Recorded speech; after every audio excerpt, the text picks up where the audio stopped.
Well, hi, everybody. I'm Don Stewart, and welcome to another edition of your Bible Questions Answered. Today is Tuesday, January 16th, 2024.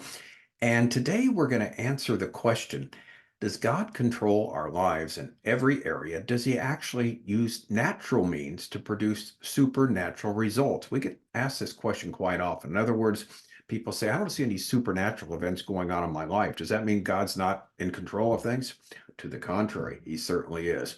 This comes from our book called God's Divine Appointments. And the first appendix we have in the book is the list of God's divine appointments in the accounts of Joseph, Judah, and Jonah, the three J's. Now, we're going to just do the life of Joseph here and show the miraculous appointments of God, how he worked everything out without a miracle, without a supernatural event to bring the supernatural conclusion through the natural. All right. Here's what we say. As we have documented in this book, there have been a number of divine appointments where the Lord worked supernaturally through everyday events. Indeed, seemingly unrelated occurrences in the natural realm miraculously came together to fulfill the plan of God in the lives of Joseph, Judah, and Jonah. Is God providentially controlling the events in our lives? Are there such things as divine appointments? We will discover that there certainly are. We find this to be true in God's plan for the descendants of Abraham. All right, we got to go back to this promises of God for a start. To begin with, we must go all the way back to the time of Abram, whose name was later changed to Abraham. He was given a number of promises by God. Among them were the promises of many descendants, as well as a promised land in which his descendants would eventually live. Genesis 12, 1 to 3. The Lord had said to Abram, Go from your country, your people, and your father's household to the land I will show you, and I will make you into a great nation, and I will bless you. I will make your name great, and you will be a blessing. I will bless those who bless you, and whoever curses you, I will curse.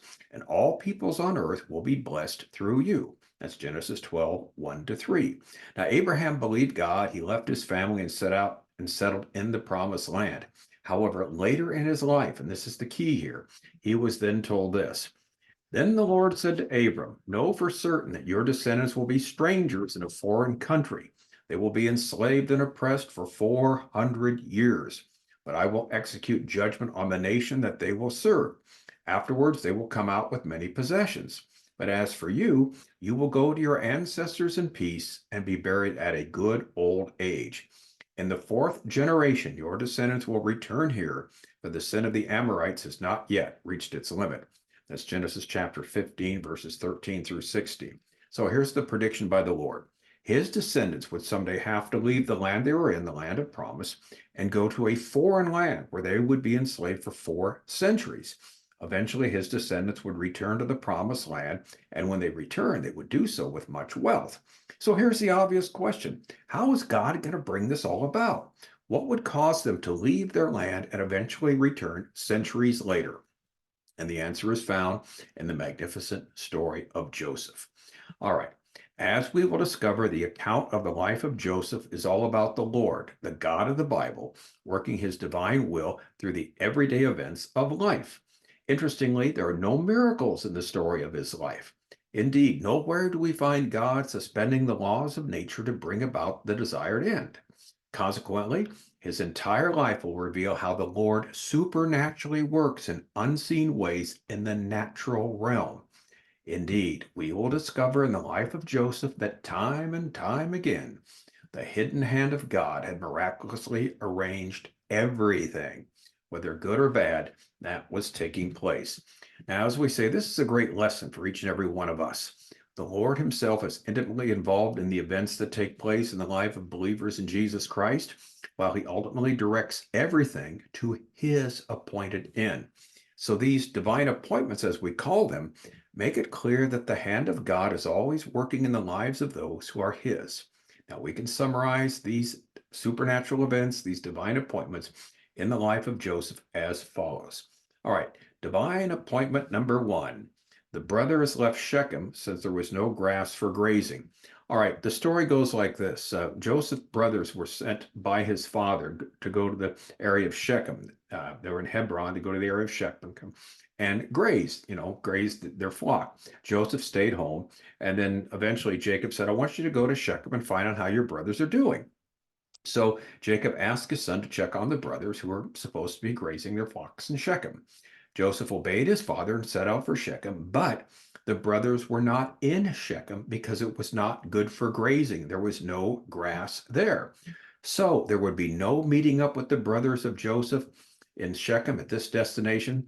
This was the first divine appointment. No area to graze in Shechem. The importance of this will soon be made clear. And as we say in the book, Joseph could have turned around and gone back home because he figures, well, the brothers aren't there. I did what my dad asked for. I didn't find them. They aren't where they're supposed to be. So I'll just go home. But he did not, because divine appointment number 2 took place. A man in Shechem knew where his brothers went. Joseph had no idea as to where his brothers had ventured off to. An unnamed man who was in Shechem just happened to overhear the brothers saying that they were going to Dothan to graze. After informing Joseph, he went to Dothan to find them. So divine appointment number 2, a man just happened to be there who just happened to hear his brothers mention they would be going to Dothan next to graze. In other words, they didn't go back to Hebron, they went to Dothan. All right, divine appointment number 2. If he hadn't met the man, he wouldn't know where to go. Divine appointment number 3, the caravan going to Egypt was passing by Dothan. When Joseph arrived in Dothan, this is when his evil brothers threw him into a pit to die. In other words, if we're looking at this naturally, this would be the end of the life of Joseph right here. However, a caravan headed for Egypt just happened to be passing by at the time Joseph was suffering in the heat of the day and this waterless pit. In other words, the timing was perfect. If it had gone by earlier or gone by an hour or two later, we would have no Joseph and no story here, but just happened to go by while he's suffering in the heat, the waterless pit. Now, here's what's amazing. Divine appointment 4. Dothan was on the way to the caravan, was on the caravan route. Shechem was not. Dothan, where the events were taking place, was on the caravan route to Egypt. However, the place they were supposed to be, Shechem, was not. So this episode could never have happened the way it turned out if they were grazing where they originally intended. Simply put, no Dothan, no caravan.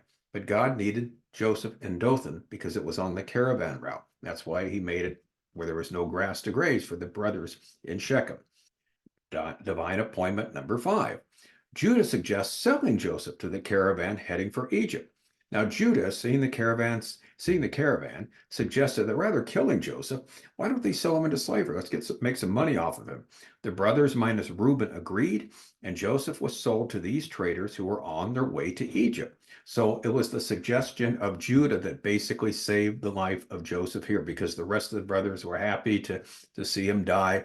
But when Judah saw the caravan, he thought, well, we can make some money off of this.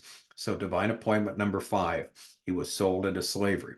Divine appointment number 6, in Egypt, Joseph was sold to Potiphar, the captain of the Pharaoh's guard. In Egypt, Joseph was sold to a very important person, Potiphar, the captain of Pharaoh's guard. Events that would later transpire will explain why this transaction was central to the story of Joseph. But it was Potiphar, the captain of the Pharaoh's guard, who bought Joseph. Divine appointment number 7. Joseph was sent to the royal prison when Potiphar's wife falsely accused him. When Potiphar's wife falsely accused Joseph of attempting to rape her, he was placed in the royal prison for the crime in which he was accused of but did not commit. Again, this is another crucial element in the narrative, the meaning of which will eventually be made clear. So not the regular prison, the royal prison. He was a royal prisoner because Potiphar was the captain of the Pharaoh's guard. Divine appointment number 8. Joseph was given the job of an overseer at the royal prison. In the royal prison, even with all the horrible events that had transpired in his life, Joseph still wanted to be a model prisoner. Consequently, he was given the job of looking after the incoming prisoners.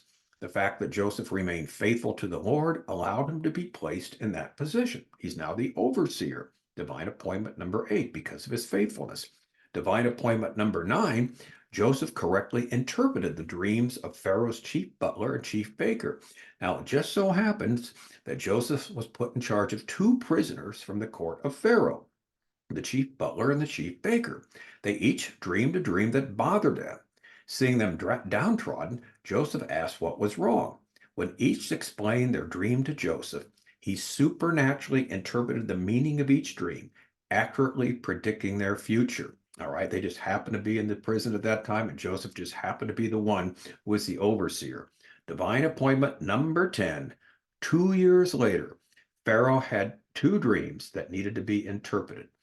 Our last divine appointment concerns two dreams of the Pharaoh. He had these two vivid dreams that he knew meant something. As nobody was able to interpret them, the chief butler then remembered the Hebrew slave Joseph, who was able to correctly interpret his dream 2 years previously. This led to Joseph being brought before Pharaoh. Joseph correctly interpreted Pharaoh's dream as a warning from God about the coming 7 years of severe famine after 7 years of plenty, interpreting these two dreams that way. He also mentioned the need for an overseer who would store the grain during these years of plenty to be used over the years when famine occurred, so they'd have the supplies there when there's no food in the land. Pharaoh, realizing the unique ability of Joseph, appointed him to be overseer. Now, what happened? Well, these events eventually caused the family of Jacob to settle down in Egypt and live there in a place they could thrive. In doing so, it began the fulfillment of the promise that the Lord had made to Abraham. His descendants would spend 400 years in a foreign land before returning to the promised land as a great nation, one with sizable wealth. So we emphasize again, each and every one of these 10 natural events had to take place for this to happen as the Lord predicted. Now, what's fascinating, at the time, each event seemed meaningless in the grand scheme of things. However, the Lord himself was working behind the scenes to cause them to fulfill his promises with respect to the destiny of the descendants of Abraham. The entire episode, Genesis 37 to 50, is truly remarkable. So think about it for a second. His brothers leave Shechem because there's no grass there where they're supposed to be, no grass for grazing. Number two, a man in Shechem just happens to know that they're going to Dothan, tells that to Joseph. Number three, as Joseph is thrown in the pit when his brothers tried to kill him, the caravan was on the caravan route. There's a caravan going to Egypt. Number four, Dothan was on the caravan route. Shechem was not. And that's another thing. The caravan route passed by Dothan, but it didn't pass by Shechem. So he had to be in this city in the caravan route where there was grass for the animals to graze. So number five, Judah then suggests selling Joseph to the caravan heading to Egypt. Let's not kill our brother. Let's make some money off him. We'll never see him again. We can tell our father, an animal killed him, but this way, we're happy with what went on. So they sell Joseph to the caravan heading for Egypt. When he gets to Egypt, he's bought by Potiphar, the captain of the Pharaoh's guard, which is an important aspect of this whole account. Then, number seven, he was sent to the royal prison when Potiphar's wife falsely accused him of raping her. Now, what's fascinating about this, if he was just a regular person working for someone else, he wouldn't have been sent to the royal prison. It was the royal prison he was sent to, which led to divine appointment number 8. Joseph, instead of moping and feeling bad about all the negative things that happened in his life, got the job as an overseer at the prison. He was still trusting the Lord during all of this, that God had a plan for his life. The divine appointment number 9, Joseph then correctly interpreted the dreams of Pharaoh, Pharaoh's chief butler and chief baker. The chief butler and the chief baker were thrown into prison by Pharaoh. Joseph saw them downtrodden. He asked them what the problem was. They said, we have these dreams. We don't understand what they mean. And Joseph correctly explained what they meant, which led to our last divine appointment. 2 years later, when Pharaoh had the dreams, the chief butler said, I know someone who can interpret this. And Joseph was brought before Pharaoh. He not only interpreted the dream, he was made second in command of all of Egypt for this great ability God had given him. And the rest, as they say, is history. God fulfilled the promise to Abraham that for 400 years his people would go to another land, and they did, in the land of Egypt. And they did come out with great wealth, as we read in Exodus chapter 12 with the story of the Passover. So here's what we have. God working the supernatural through the natural, events that are seemingly unconnected, but they're divine appointments. They're divine appointments in the life of Joseph. They're divine appointments in the life of you and the life of me. So never forget this. God is working in our lives. He's working his supernatural plan through everyday events. So don't think, because I don't see any great miracle, the suspension of nature, that God isn't working in my life. He certainly is. So next time when you have something happen, you think, what a coincidence. This is really strange, but it's really good. It's not a coincidence. It's one of God's divine appointments. I'm Don Stewart. Thanks for watching. Until next time, may the Lord richly, richly bless.